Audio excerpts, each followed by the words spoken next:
அஸ்ஸலாமு அலைக்கும் வரஹ்மத்துல்லாஹி வபரகாத்துஹு. கோடை காலம் பிள்ளைங்கள் எல்லாருக்கும் விடுமுறை விட்டாங்க. பிள்ளைங்க எல்லாரும் ரொம்ப சந்தோஷமா இருக்கிறாங்க. ஆனா பெத்தவங்களுக்கு பிள்ளைங்களை என்ன செய்யறதுன்னு மிகப்பெரிய ஒரு கவலை இருக்கு. ஏன்னா இந்த கோடை காலத்துல அதிகமான வெப்பம் இருக்கு. அதுல இருந்து பிள்ளைங்களை எப்படி பாதுகாக்கிறது? ரெண்டாவது, அதிகமான விடுமுறை இருக்குது. நிறைய நேரம் அவங்க சும்மா கழிக்க வேண்டிய சூழல் இருக்குது.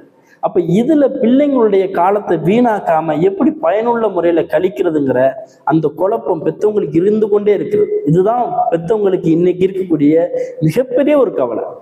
அப்ப இந்த காலத்துல நம்முடைய பிள்ளைங்களுடைய தீனும் பாதிக்கப்படாம, நம்மளுடைய பிள்ளைங்களுடைய உடலும் பாதிக்கப்படாம, பிள்ளைங்களை எப்படி இந்த காலங்கள்ல நம்ம பராமரிக்கணும், அவங்களை எப்படி பண்படுத்தணும் அப்படிங்கிறத பத்தி இந்த வீடியோல நம்ம பார்க்கலாம். முதலாவதாக, பிள்ளைங்களுடைய விஷயத்துல இந்த கோடை காலத்துல நம்ம செய்யக்கூடாத முதல் 5 விஷயங்களை பார்க்கலாம். ஒன்றாவது, பிள்ளைங்க மிக தாமதமாக தூங்குறத நம்ம தடுக்கணும். ஏன்னா மற்ற காலங்கள்ல பிள்ளைங்க பள்ளிக்கூடம் இருக்குது என்று சொல்லி மிக விரைவாக தூங்கி காலைல சீக்கிரம் எந்திரிக்கணும்னு பார்ப்பாங்க. ஆனா இந்த காலங்கள்ல விடுமுறை இருக்கிறதுனால பிள்ளைங்க இரவெல்லாம் நல்ல விளையாடுவதற்காகவும் செல்போன் பார்க்கறதுக்கும் தேவையில்லாத விஷயங்கள்ல நேரத்தை கழிக்கிறதுக்கும் பார்க்கறாங்க. அப்ப இந்த நேரத்துல நாம கவனிக்க வேண்டிய விஷயம் என்னன்னா, பிள்ளைங்களுக்கு பள்ளிக்கூடம் இருந்தாலும் இல்லைனாலும் பிள்ளைங்களை இரவுல மிக சீக்கிரமாக தூங்க வைக்கணும். இதன் மூலமாக பிள்ளைங்க நபியுடைய சுன்னத்தை பின்பற்றுறாங்க.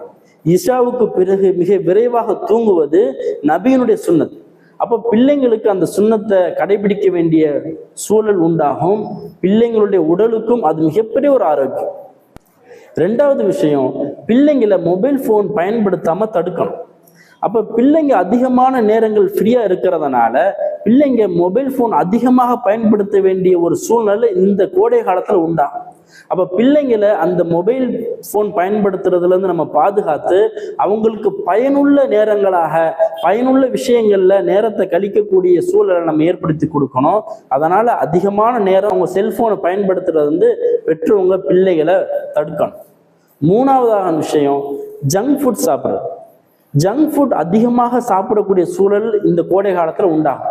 ஏன்னா பகலெல்லாம் ஃப்ரீயா இருக்கிறாங்க, இரவுலையும் ஃப்ரீயா இருக்கிறதுனால வெளியில போவாங்க, சொந்தக்காரங்க வீட்டுக்கு போவாங்க, சுத்தி பார்க்க போவாங்க. இப்படி பல இடங்களுக்கு போகும்போது அங்க இருக்கக்கூடிய உணவுகளை சாப்பிடுவாங்க. ஜங்க் ஃபுட்களை அவங்க அவாய்ட் பண்ணணும். அவங்களுக்கு பயனுள்ள நல்ல ஆரோக்கியமான குளிர்ச்சியான உணவுகளை கொடுக்கணும்.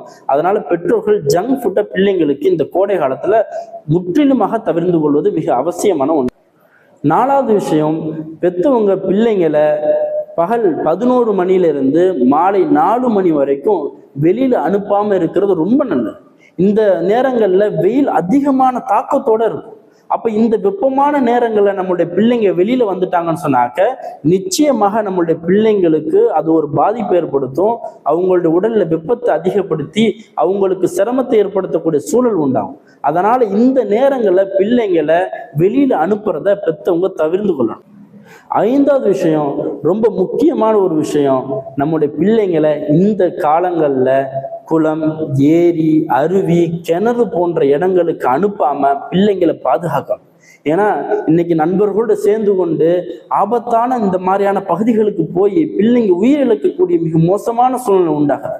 அதனால பெற்றவங்க இதுல மிகவும் கவனிப்பாக இருக்கணும். பிள்ளை எங்க போறான் வர்றாங்கிறத பெற்றவங்க கவனிச்சு கொண்டே இருக்கணும். அதனால் இந்த மாதிரியான ஆபத்து ஏற்படுத்தக்கூடிய இடங்களுக்கு பிள்ளைங்க போகிறதுல இருந்து பெற்றவங்க பிள்ளைங்களை தடுக்கிறது மிக முக்கியமான ஒன்றாக இருக்கு.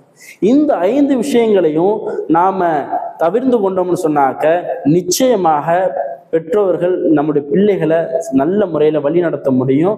அல்லாஹு தஆலா அதற்கு தௌஃபீக் செய்வானாக. அடுத்ததாக, இந்த கோடை காலத்துல நாம நம்மளுடைய பிள்ளைங்களுடைய விஷயத்துல செய்ய வேண்டிய விஷயங்கள் என்ன, அந்த விஷயங்களை பார்க்கலாம். முதலாவதாக, நம்மளுடைய பிள்ளைங்களை அதிகாலையில ஃபஜ்ருக்கு எந்திரிக்கக்கூடிய பிள்ளைகளாக உருவாக்கணும். ஏன்னா குளிர்காலங்கள் எந்திரிக்கிறதுக்கு பிள்ளைங்க சிரமப்படுவாங்க. ஆனா இந்த வெயில் காலத்துல பிள்ளைங்க காலையில எந்திரிக்கிறது மிக லேசானதாக இருக்கும். ரெண்டாவது, முன்ன சொன்ன மாதிரி இரவுல சீக்கிரம் அவங்க படுத்துட்டாங்கன்னாக்க காலையில 5 மணிக்கு எந்திரிக்கிறது அவங்களுக்கு மிக ராகத்தானதாக ஆயிடும். அதனால பெற்றவங்க பிள்ளைங்களை இந்த ஃபஜருடைய நேரத்துல எழுப்பி ஃபஜருக்கு தொடர்ந்து எழக்கூடிய பழக்கமுள்ள பிள்ளைங்களாக நம்மளுடைய பிள்ளைங்களை மாற்றணும். இரண்டாவது, இந்த காலங்கள்ல வெப்பம் அதிகமாக இருக்கிறதுனால பிள்ளைங்களுக்கு அதிகமான தண்ணீரையும் அதிகமான பழங்களையும் கொடுக்கணும். பிள்ளைங்களுடைய உடலுக்கு குளிர்ச்சி தரக்கூடிய பானங்களையும் பழங்களையும் பிள்ளைங்களுக்கு நம்ம அதிகமாக கொடுக்கணும். தர்பூசணி, வெள்ளரி பழங்கள் போன்ற பழங்களை நம்ம கொடுத்தோம்னு சொன்னாக்க நிச்சயமாக இந்த வெப்பத்திலிருந்து இந்த பழங்களும் இந்த நீரும் நம்மளுடைய பிள்ளைங்களுடைய உடலை பாதுகாக்கும். அவங்க ஆரோக்கியமானவங்களாக இருப்பாங்க. மூன்றாவது, ரொம்ப முக்கியமான ஒரு விஷயம், நிச்சயமாக இந்த காலங்கள்ல நமக்கு அதிகமான நேரங்கள் இருக்கும். இந்த அதிகமான நேரத்தை பயன்படுத்தி பிள்ளைங்களை அதிகமான தீனுடைய விஷயங்களை கற்றுக்கொள்றதுக்கு பிள்ளைங்களை மதரசாவுக்கு அனுப்புறது. குறிப்பாக இந்த காலங்கள்ல சம்மர் வகுப்புகள் நடக்கும். அந்த சம்மர் வகுப்புகளுக்கு, கோடைக்கால வகுப்புகளுக்கு நம்மளுடைய பிள்ளைங்களை அனுப்பணும்னாக்க அவங்களுக்கு இந்த நேரங்கள்ல நேரமும் வீணாகாம அவங்களுடைய உடலுக்கும் ஆரோக்கியமானதாக இருக்கும். அவங்க அதிகமான குரானை கற்றுக்கொள்வதற்கும் ஹதீஸ்களையும் சுன்னத்துகளையும் கற்றுக்கொள்வதற்கும் இந்த நேரம் மிக தோதுவானதாக இருக்கும்.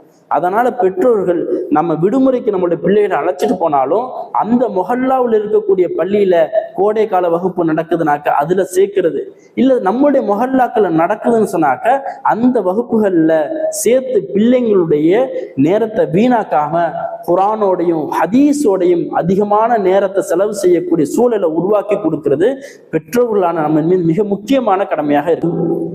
நாலாவது, மாலையில 5 மணிக்கு மேல பிள்ளைங்களை வெளியில அனுப்பிச்சு விளையாட வைங்க.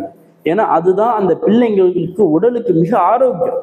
பகலெல்லாம் வீட்டுல இருப்பாங்க, மாலை நேரத்துல வெயில் தாழ்ந்ததுக்கு பிறகு, வெப்பம் குறைஞ்சதுக்கு பிறகு இந்த நேரத்துல பிள்ளைங்களை நண்பர்களோடு சேர்ந்து விளையாட பிள்ளைங்களுக்கு அனுமதி கொடுங்க.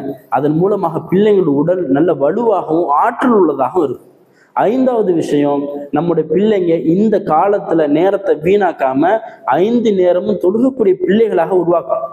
நண்பர்களோட விளையாடுறது, வெளியில போறது வர்றதுன்னு சொல்லி இதுலயே கேளிக்கைகள்லயே அவங்களுடைய நேரத்தை செலவு செஞ்சிடாம அதற்கு இடையில 5 வேளையும் தவறாம தொழுகக்கூடிய தொழுகையாளிகளாக நம்மளுடைய பிள்ளைகளை உருவாக்கணும்.